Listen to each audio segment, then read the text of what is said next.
name is Taylor Howard, and we're going to be talking about commercial real estate today. And so, as we take a deeper dive into what is commercial real estate, we can see that it's property that is used solely for business purposes. Examples of commercial real estate include malls, office parks, restaurants, gas stations, convenience stores, and office towers. Commercial real estate is one of three primary types of real estate. The other types are residential real estate, which is used for living purposes, and industrial real estate, which is used for manufacturing and production. The businesses that occupy commercial real estate usually lease the space. An investor usually owns the building and collects rent from each business that operates there. So that's kind of just a quick overview of what kind of the commercial real estate area is that we're playing in. As we look into and take a deeper dive even more into commercial real estate, there's really four primary types of commercial real estate. The four primary types are single net lease, double net lease, triple net lease, and gross lease.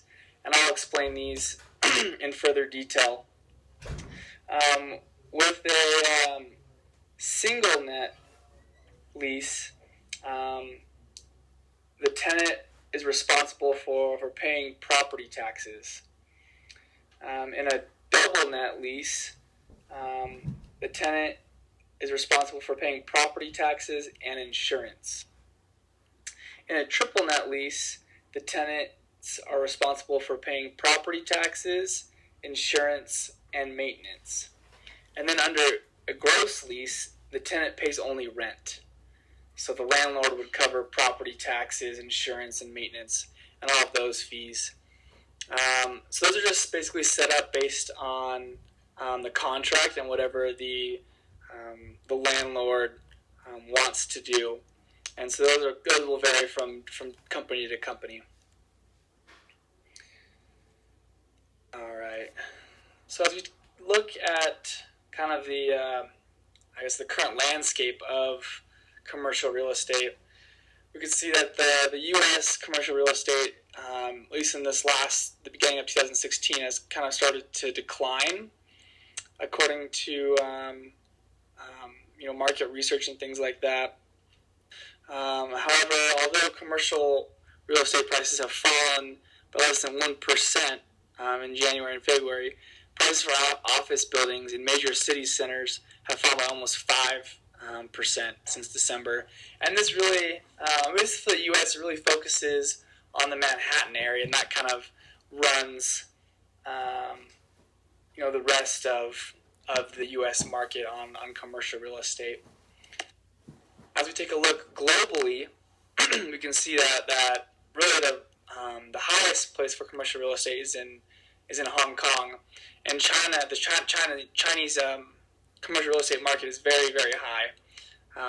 It's growing rapidly, and just in the last 7 years, it's expanded rapidly and is now the most expensive office space in the world is in Hong Kong.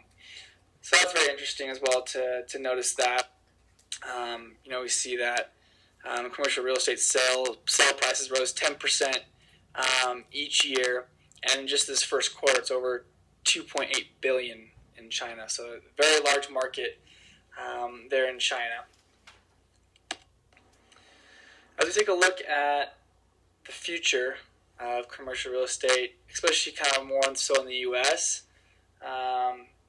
we can expect the real estate to take on more of a defensive role in this current environment that we're facing. And as values and prices begin to level off, investors will likely benefit from it becoming a hard asset, as well as from strong income flow. So as they continue